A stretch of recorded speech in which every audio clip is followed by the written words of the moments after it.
자, 여러분 안녕하세요. 네, 황준모입니다. 자, 이번 제 2022년도 12월 달에 시행한 회계관리 2급을 한번 시작해 보도록 하겠습니다.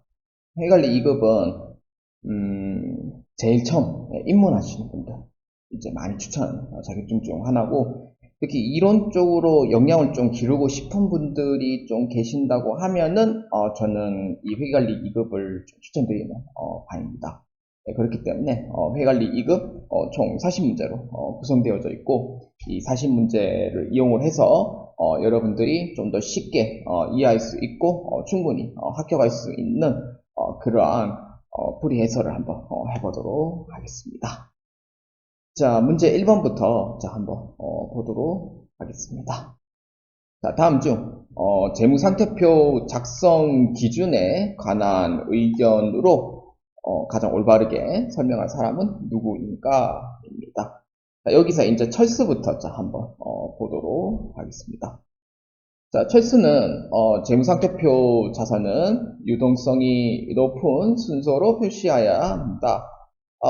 맞죠? 예, 이게 이제 유동성이 높다라는 뜻이 뭐냐면은 현금화가 가장 높은 순으로 이렇게 해야 된다 라는 의미를 가지게 됩니다. 그래서 유동성이 높은 이제 걸로 표시를 해야 한다 라는 얘기는 맞다, 이렇게 보시면 됩니다. 자, 그 다음에 두 번째 영위입니다. 동일 거래처 채권과 채무잔액이 동시에 있는 경우에 이제 상기한 순액을 보여줘야 한다. 여기 순액이라고 되어 있는데, 본래는 같은 거래처인 경우에는 원래 회계 처리를 할 때는 이제 뭐 매출한 게 있고 매입한 게 있고 이러다 보면은 상계 처리는 가능해요. 예, 그렇기 때문에 뭐 상계 처리야 뭐 할 수 있겠지만, 재무 상태표에서 이 보여주는 이거에 대해서는요 무조건 총액주의를 따르게 되어 있습니다. 무조건 같은 거래처라고 하더라도 무조건 총액주의를 채택하고 있고, 그렇기 때문에 이러한 경우 순액주의는 보여줄 수 없다라고 보시면 되겠습니다.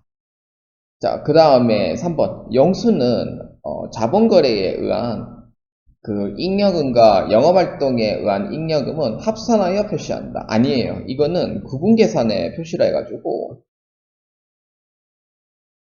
잉여금의 구분은 자본금, 그 다음 자본잉여금, 이익잉여금, 그 다음에 기타 포괄상인두계액, 자문조정 해가지고 5가지에 해당하는 부분에 이 합산해가 보여주는 게 아닌 별도로 이제 표시를 해서 보여준다는 거예요. 자본거래 따로, 그 다음 영업, 그 다음 손익거래 따로 해가지고 따로따로 이렇게 이제 보여준다라고 보시면 되고요. 그 다음에 순위는 지중해 계상한 가지급금은 유동자산으로 그대로 보여줘야 한다라고 되어 있죠. 가지급금과 가수금, 그 다음에 유동자산과 유동부채를 보여준다고 했는데, 이거는 임시계정 과목이라 해가지고 이거는 재무상태표에서 공시가 안 되는 계정 과목들입니다. 특히 제일 대표적인 게 어떤 거냐면은 가지급금, 그 다음에 가수금, 그 다음에 현금, 과부족, 이러한 부분에 대해서는 임시계정 과목이긴 하지만 재무상태표에서는 보여줄 수가 없다라는 임시계정 과목 명의이기 때문에 이러한 부분에 대해서는 보여줘서는 안 된다라고 보시면 돼요. 그래서 공시금지입니다. 그래서 이에 해당하는 정답은 1번 철수가 맞다라고 보아주시면 되겠습니다. 회계관리 2급 문제 2번입니다. 자, 다음에서 제시하고 있는 재무상태표 작성 기준에 따라 재무상태표를 작성을 할 때 가에 들어갈 계정 과목으로 가장 옳은 것은 입니다. 작성 기준이죠. 이 작성 기준은 뭐 여러 가지가 있어요. 뭐 어떤 거면 뭐 상계금지 원칙, 그 다음에 총액주의, 뭐 그 다음에 유동성 배열법, 잉여금 구분계산의 원칙, 우리 그 회계관리 2급 때 다 배웠던 내용들이잖아요.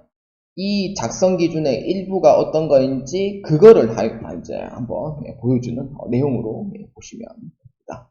자, 문제 한번 읽어보겠습니다. 자, 재무상태표 상에 자산, 부채, 자본을 종류별, 성격별로 적절히 분류하여 일정한 체계 하에 구분 표시함으로써 기업의 재무 상태를 명확히 표시할 수 있는 것으로 작성을 한답니다. 그러니까 뭐 종류별, 성격별로 적절히 분류해라 라는 뜻이죠. 그러니까 유사한 뭐 항목을 뭐 통합 표시한다든지 뭐 그런 부분에 대한 설명일 수도 있고요. 그래서 구분 표시한다 라고 되어 있습니다. 자, 그래서 자, 한번 봅시다.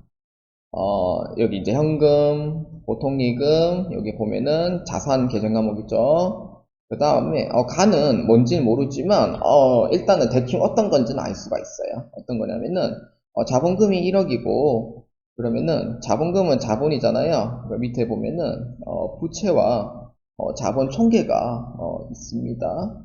그럼 이거는 뭐냐? 그러면은, 가에 해당하는 부분은, 부채에 해당하는 계정 과목을 보아주시면 되는 거죠. 그래서 부채에 해당하는 계정 과목. 어떤 거예요? 매출 채권은 계정 과목상 자산이고, 선급금은 계정 과목상 자산이고, 선수금은 계정 과목상 부채입니다.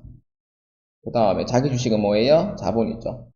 근데 이 가로 가에서 이 들어가야 될 내용에 해당하는 부분은 선수금에 해당하는 내용이 되기 때문에 이 선수금에 해당하는 내용은 이 부채성 계정 과목이 되어야 됩니다. 그래서 정답은 3번으로 체크해 주시면 되겠습니다. 회계관리 2급 문제 3번입니다. 자, 다음 중 손익계산서를 구성하는 계정 과목에 해당하는 것으로 옳은 것입니다.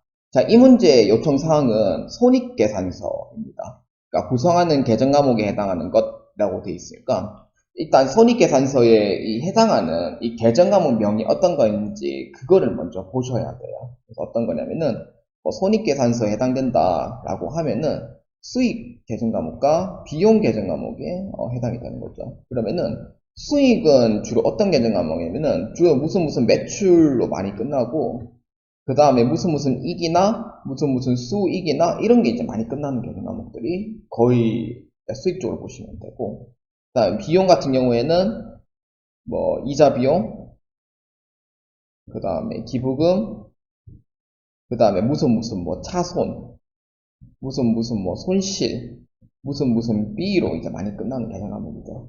그렇기 때문에 이러한 계정 과목들이 수익 비용으로 구분이 되어 있습니다. 그렇기 때문에 수익과 비용의 계정 과목으로 구성되어 있는 부분은 정답은 4번 배당금 수익이 됩니다. 선생님 여기에서는 제가 선생님 얘기대로 들어보면은 수익하고 비용은 다 수익 비용이지 않나요? 라고 얘기할 수 있잖아요. 근데 여기에서 예외적인 게 몇 개가 있어요. 자, 그게 어떤 거냐면은 예외적인 게 존재하는데 이게 미지급 비용은 비용으로 끝나지만 얘는 비용이 아니에요. 그래서 이거는 부채로 봅니다. 그래서 그 매도하는 증권 평가 이익은 요거는 수익으로 생각할 수 있지만 이거는 수익이 아니고 요거는 자본 중에서 기타 포괄적인 무기에게 해당하는 내용으로 보시면 되고 그 다음에 선수 수익은 부채입니다. 수익으로 끝나긴 하지만 이건 수익이 아니고요. 이거는 이제 부채성 계정 과목으로 보시면 됩니다. 그러니까 1년치를 미리 받은 것에 대한 부분 비용은 이제 내가 돈을 줘야 될 의무가 있는 것이기 때문에 부채로 분류가 됩니다. 그 다음 배당금 수익은 수익이면서 이것도 계정 과목은 수익 계정 과목이 맞아요. 수익이면서 수익 계정 과목이 맞는 거죠. 그래서 옳은 것은 몇 번입니까? 라고 물어보면은 4번으로 체크해 주시면 되겠습니다.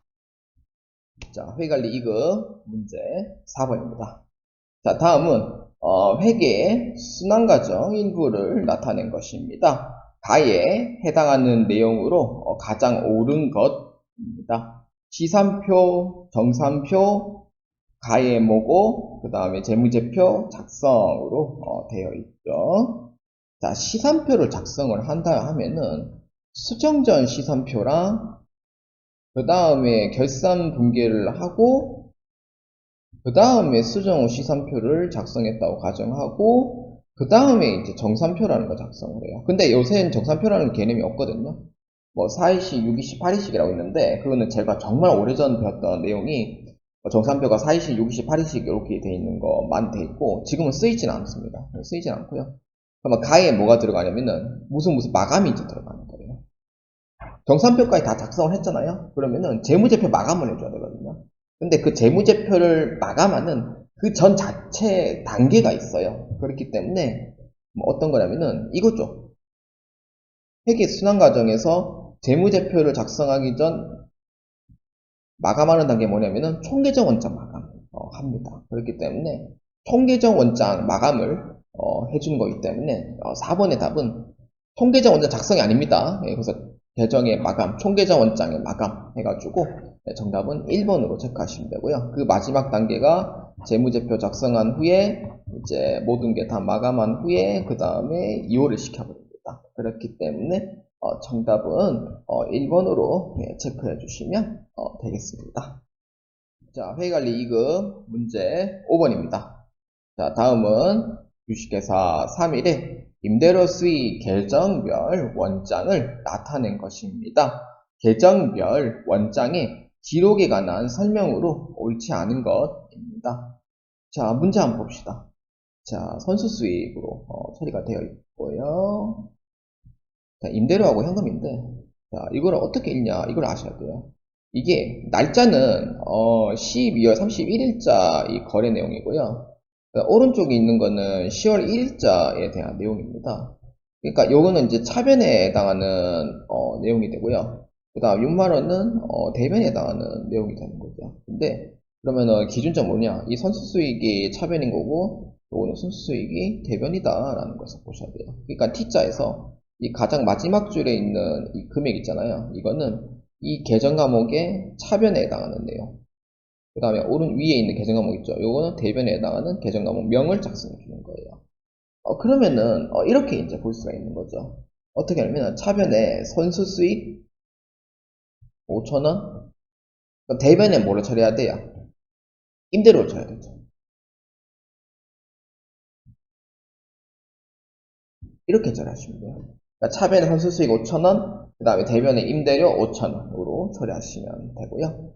자, 그러면은, 자, 그러면 나 선수 수익은 어디로 들어갔냐? 대변에 이제 선수 수익이 들어가는 거죠. 얼마냐면은 6만원. 그러면 차변에는 뭐로 처리해야 돼요? 그렇죠. 현금으로 처리하셔야 돼요. 6만원. 이렇게 해서 읽어보셔야 돼요.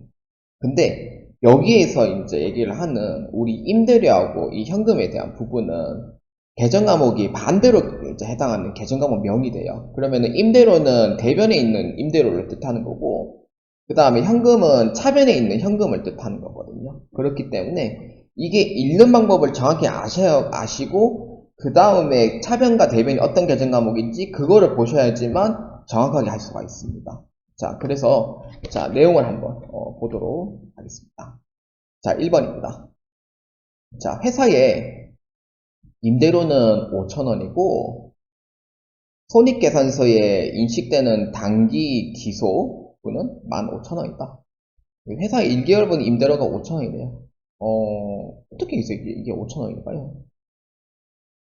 이거는 10월 1일자 분기를 보면은 정확히 알 수가 있어요. 그래서 이건 6만원이고 요건 15,000원이잖아요. 6만원이고 12월 31일자에 15,000원이잖아요. 그러면은 현재 지금 이게 선수 수익이 지금 부채로 지금 처리해 놓은 상황이기 때문에 부채인 경우에는 10월부터 12월 달까지 해당하는 기간에 수익으로 인식을 하게 되어 있어요. 10월부터 12월 달까지 수익을 인식하는 거예요. 그러니까 부채로 인식한다는 거는 1년치를 미리 받았긴 하지만 이거는 내 돈이 아니에요. 내 돈이 아닌 그 사항에 대해서 현재는 지금으로서는 수익으로 처리를 안 하는 거죠. 그래서 수익으로 처리를 안 하면서 그 다음에 그 해당하는 이 금액에 대해서 이제 그때 이제 수익으로 인식을 하겠다라는 뜻이 되는 거예요. 그래서 3개월치 이제 수익을 보는 거죠. 그러면은 이거를 1개월치로 했을 때, 그러니까 10월부터 12월 달로 했을 때 5,000원씩이 이제 수익이 된다고 치고 곱하기 3개월치를 한다고 치면은 15,000원이 수익이 된다는 걸 알 수가 있어요. 그래서 이번에 손익계산서에 이제 인식되는 기속부는 15,000원이더라. 이렇게 할 수가 있다라고 보시면 됩니다. 자, 그 다음에 1번 맞고. 자, 그 다음에 2번 한번 보도록 하겠습니다. 자, 일단 먼저 지우고 이제 얘기하죠.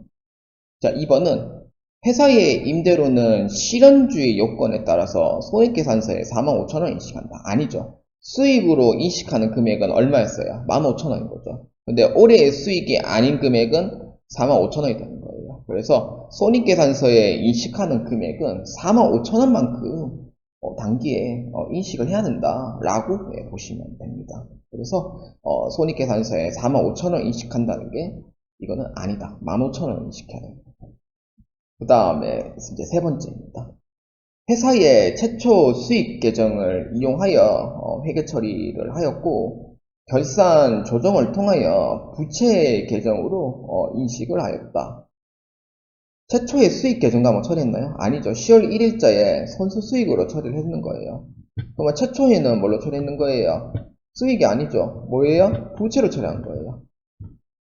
그렇기 때문에 부채로 처리한 거기 때문에 결산 조정에 통해서 부채 계정으로 인식하였다. 아니죠. 수익 계정으로 인식하였다는 게 맞는 거죠. 반대로 이제 처리한 거예요. 3번도 아니다. 이렇게 보시면 돼요. 그럼 4번. 회사의 선수 수익은 차기의 임대 서비스를 제공한 의무이므로 재무상태표에는 6만원 인식한다. 아니죠. 15,000원은 수익으로 인식되는 부분이고 45,000원은 부채로 처리된 부분이니까 재무상태표는 45,000원으로 인식해 주셔야 돼요. 그렇기 때문에 모든 내용 자체가 2번하고 3번하고 4번을 봤을 때 반대로 내용이 이제 되는 겁니다. 그렇기 때문에 5번에 해당하는 답은 1번으로 이렇게 체크해 주시면 되겠습니다. 자, 6번입니다.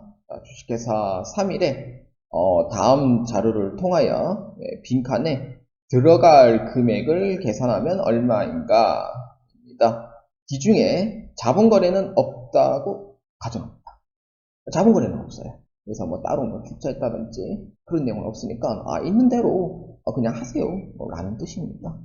이 문제는 3월달, 그 다음 6월달, 9월달 시험에도 계속 꾸준히 나왔던 문제입니다. 자, 이건 산식을 먼저 적고 시작하는 게 더 빠르겠죠? 자, 자본 등식부터 시작하겠습니다. 자본 등식은 그 기말 자본에서 기초 자본을 빼면은 단기 순이익 또는 단기 순손실이 됩니다. 이게 첫 번째 산식이고, 그 다음에 위로 올릴게요. 두 번째 상식은 손익법. 손익법은 총 수익에서 총 비용을 빼면은 단기 순이익이 나옵니다.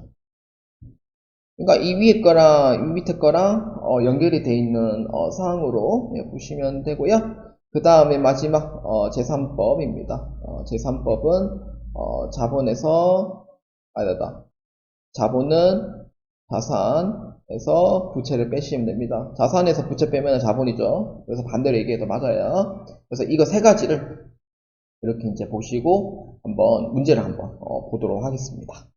이 문제에서 이제 볼 수 있는 부분은 이 손익계산서에 해당하는 이 금액은 얼마인지 알 수가 있어요. 자, 수익에서 비용 빼면은 단기 순이익이라 돼 있죠. 그러면 니을에 해당하는 이 비용 금액은 얼마예요?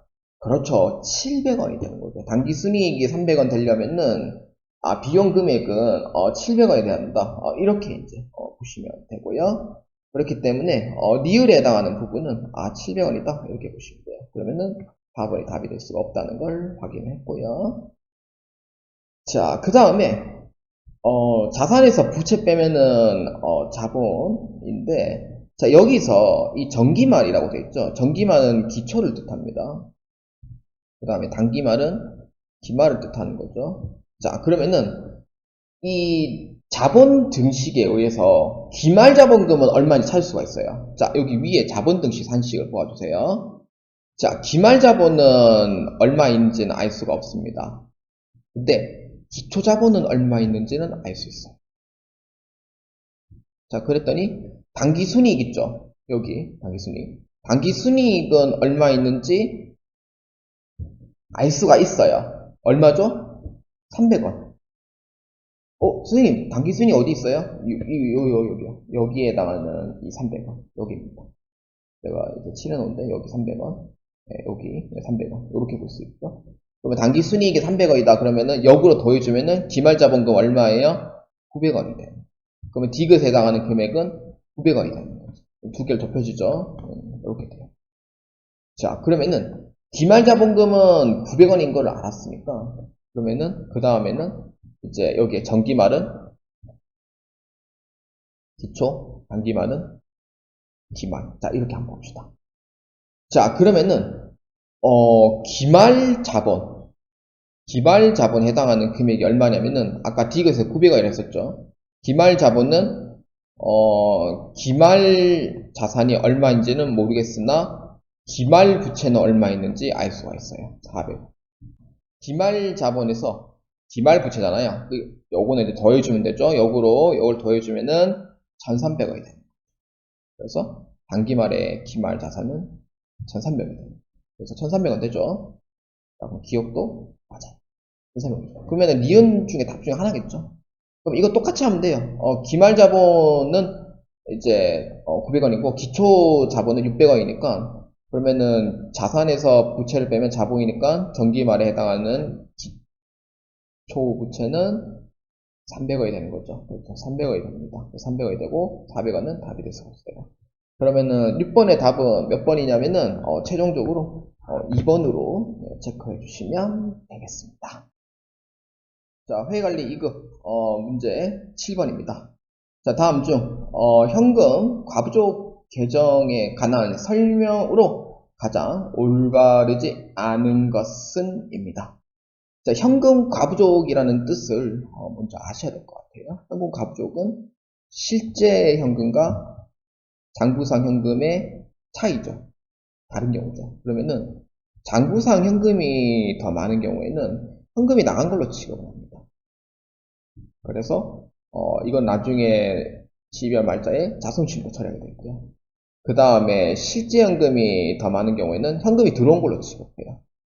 현금이 들어왔다는 것은 수익과 연관이 되어 있습니다. 그렇기 때문에 12월 말자에 알 수 없으면은 자비이고요. 그리고 얘네들은 임시계정 과목이기 때문에 재무상태표에서는 공시가 안 됩니다. 공시 불가. 이렇게 한번 적어볼게요. 자, 한번 봅시다. 자, 1번에. 결산일 현재의 원인 파악이 불가능할 경우 적절한 손익계산서 계정으로 처리한다. 그렇죠. 손익계산서 계정 처리한다는 거는 작솔신과 자비익을 처리한다는 의미니까 수익과 비용 처리를 해라 라는 뜻이니까 1번에 해당하는 부분은 맞다 이렇게 이제 보시면 됩니다. 자, 그 다음에 2번입니다. 현금 가부족이 발생하는 원인으로는 오류, 도난, 분실 등이 있다. 사실 맞아요. 왜냐하면 실제현금과 장부상현금이 다른 경우에는 오류가 이제 생길 수도 있고요. 그다음 도난으로 있어요. 손버릇 안 좋으신 분들, 도난 있고 도벽 있는 분들. 그다음에 분실도 있죠. 영수증 분실로 인해서 뭐 안 됩니다. 그런 경우도 있고요. 그래서 2번에 해당하는 부분은 맞아요. 자, 그 다음에 3번. 일시적으로 사용하는 임시계정 과목입니다. 그러니까 재무상태표는 공시가 불가하면서 임시계정 과목 쓰는 게 맞고요. 그 다음에 정답은 4번밖에 없겠네요. 각 부서에서 사용한 소액 현금을 회계 처리하기 위하여 사용하는 계정 과목입니다. 소액 현금은 소액 현금이라는 계정 과목이 따로 있어요. 이건 어떤 데 쓰이냐면은 그 현금으로 이제 사용을 하는데 좀 짜잘한 돈 있잖아요. 소액으로 이용 대금을 지급을 해야 되는 경우. 그러니까 계좌 이체하기에는 결제 도장 다 찍고 해버리면 시간 좀 걸리니까 그냥 바로바로 현금 줄 수 있고. 그걸로 이제 쓰는 게 소액 현금이지. 또는 이 계정 과목은 전도금 계정 과목 쓰기도 합니다. 그렇기 때문에 현금으로 사용을 하고 소액으로 이용을 함으로써 그 대금을 대주는 거죠. 그래서 이런 용도에 쓰는 거지. 현금 가부족은 실제 금액과 장부상 금액이 다른 경우니까 금액이 다른다는 거예요. 그렇기 때문에 정답은 4번으로 체크해 주시면 되겠습니다. 자, 회계관리 2급 문제 8번입니다. 자, 주식회사 3일에 2021년도 기말 매출 채권 잔액은 5만 원이고 대손 추산액은 2,500원입니다. 2020년 말 대손 충당금 설정액이 1,500원이었고 2021년도 중에 거래처 부도로 인하여 실제 500원의 대손이 발생을 했습니다. 2021년 말 결산 시점에 주식회사 3일에 회계 처리로 가장 오른 것입니다. 자, 한번 봅시다. 자, 2021년도 기말 매출 채권 잔액은 5만원입니다. 그 다음에 대손 추산액은 2,500원이에요. 자, 그러면은 이게 지금 추산액이 2,500원인 거는 내가 이 2,500원만큼은 내가 돈을 못 받을 가능성이 높다라고 해가지고 이거를 이제 설정액으로 봐요. 그럼 설정액으로 이제 보면은 2020년도 말 대손 충당금 잔액이 1,500원 있는 거예요. 그러니까 이거 설정 전 금액인 거죠. 자, 그래서 이게 기초금액이 되는 거예요. 2020년 말이니까 그럼 2021년 1월 1일이 된 거예요. 자, 그 다음에 2021년도 중에 500원의 대손이 발생했대요. 그러면은 1,500원이 있었으니까 500원은 비상금 써야 되니 500원만큼 빼버리면 1,000원이 남는 거예요. 그럼 이게 12월 말일자 금액이 되는 거죠. 자, 그러면 이렇게 이제 정리할 수 있고, 내가 항아리 신주단지에 현재 지금 1,000원이 지금 적립이 되어 있습니다. 근데 이번에 2,500원만큼 이렇게 이제 설정을 해야 돼요. 그러면은 돈 채우는 금액은 2,500원만큼 넣어야 되니까 얼마만큼만 더 넣으면 돼요? 2,500원만 넣으면 돼요? 아니면은 보충해서 1,500원만 더 넣으면 돼요? 그렇죠. 보충해가지고 1,500원만 더 넣어주시면 돼요. 그래서 1,500원만 추가로 적립을 해주시면 됩니다. 그렇기 때문에 그러면은 1,500원만큼만 회계 처리하면 되고요. 그렇기 때문에 어떻게 회계 처리하냐면은 차변에는 대손 상각비로 처리를 합니다. 1,500원. 대변에 뭘로 처리하면 돼요? 그렇죠. 회사에 비상금을 적립하는 거니까 대손 충당금만큼 이렇게 넣어주시면 됩니다. 그러면은 내년 1월 1일자에 해당하는 2022년도에서는 2,500원으로 해가지고 처리를 하는 거죠. 그렇기 때문에 정답 몇 번이에요? 그렇죠. 정답은 2번으로 체크해 주시면 되겠습니다. 자, 회계관리 2급 문제 9번입니다. 회사가 다음과 같은 성격의 유가증권으로 보유하고 있는 경우 기업에게 기준상 분류로 가장 옳은 것은 입니다. 자, 9번 문제 한번 봅시다. 채무증권이라고 되어 있습니다. 채무증권이래요. 그 다음에 만기까지 보유할 적극적인 의도와 능력이 존재하지 않습니다. 그러니까 만기까지 보유할 능력이 없다 이 뜻이에요. 존재하지 않는데요. 그 다음에 단기간 매매창의 목적으로 취득하지 않습니다. 그러니까 즉 장기라는 뜻이죠. 여기서 후보로 볼 수 있는 거는 딱 하나, 두 개가 있는데 그 첫 번째가 뭐냐면은 사채를 만기일까지 보유할 수 있는 이 만기 보유 증권과 그 다음에 두 번째는 그 매도하는 증권으로 또 볼 수 있습니다. 매도하는 증권은 장기 투자에다가 지분 증권이긴 하지만 사실 이 매도하는 증권은 숨겨진 능력이 몇 개가 더 있어요. 그렇기 때문에 만기 보유 증권과 매도하는 증권 후보를 수 있는데 만기 보유 증권은 만기일까지 적극적인 보유가 있어야 되고 매도하는 증권은 만기일까지 적극적으로 보유가 안 되는 경우에 쓰는 계정 과목입니다. 그러면은 이 문제에서 가장 큰 결정적인 힌트는 니은자에 되는 거죠. 어떤 거냐면은 만기까지 보유할 목적에 의도와 능력이 존재하지 않더라 라고 되어 있는 거죠. 그렇기 때문에 이 문제는 정답 몇 번이냐면은 2번에 해당하는 매도 가능 증권으로 보시면 되겠습니다. 자, 회계관리 2급 문제 10번입니다. 자, 다음 중 재고자산 평가 방법에 관한 설명으로 가장 올바르지 않은 것은 입니다. 자, 1번 한번 보도록 하겠습니다. 개별법은 특수기계 주문 제작과 같이 재고자산 종류가 적고 제품별로 원가를 인식할 수 있을 때 사용되는 방법이다. 맞을까요? 그렇죠. 맞죠. 10번에 해당하는 얘기는 맞습니다. 개별법은 생산 자체가 뭐 1개, 2개 뭐 이 정도에 해당하는 좀 희소성이 있는 거고요. 그래서 재고자산 종류가 적은 것도 맞고 원가를 식별했을 때 사용되는 방법이 맞습니다. 이 특수한 상황에 쓰는 거고요. 그 다음에 2번 이동평균법을 적용할 경우 매출원가의 결정을 기말 시점까지 미루지 않는다. 맞아요. 이거는 이동평균법은 매입과 매입 사이에 단가를 결정한 거기 때문에 기말까지 미루지 않고요. 즉시 바로 이제 출고하면 바로 매출원가 이렇게 쓸 수 있다. 이렇게 이제 보시면 됩니다. 그 다음에 3번 선입, 선출법을 적용할 경우 단기 매출 원가는 최근에 구입한 상품의 원가로 구성된답니다. 선입선출법 적용했어요. 그래서 매출 원가는 최근에 구입한 상품의 원가래요. 아니죠. 뭐죠? 기초 시점부터 이제 구입한 자산부터 출고를 시키는 거죠. 그러니까 최근에 구입한 거는 이제 내보내는 방식이 뭐냐면은 후이선출법을 쓰고 있는 거죠. 그래서 기초 시점부터 구입한 자산을 출고시키는 게 선의선출법 특징이고, 최근에 구입한 상품으로 원가로 한다는 거는 후이선출법에 쓰는 방식을 쓰고 있는 거예요. 그래서 3번에 해당하는 부분은 틀렸다. 이렇게 이제 볼 수가 있고요. 자, 그 다음에 4번입니다. 물가가 상승하고 있을 때 선입, 선출법을 적용하면 평균법에 비하여 일반적으로 매출 원가가 적게 발생한다. 그러니까 이거는 물가가 올라갈 때 이 순서가 뭐냐면은 매출 원가는 이렇게 되는 거죠. 매출 원가 크기는 이렇게 돼요. 물가 오를 때 후총 이선이에요. 이 선으로 가요.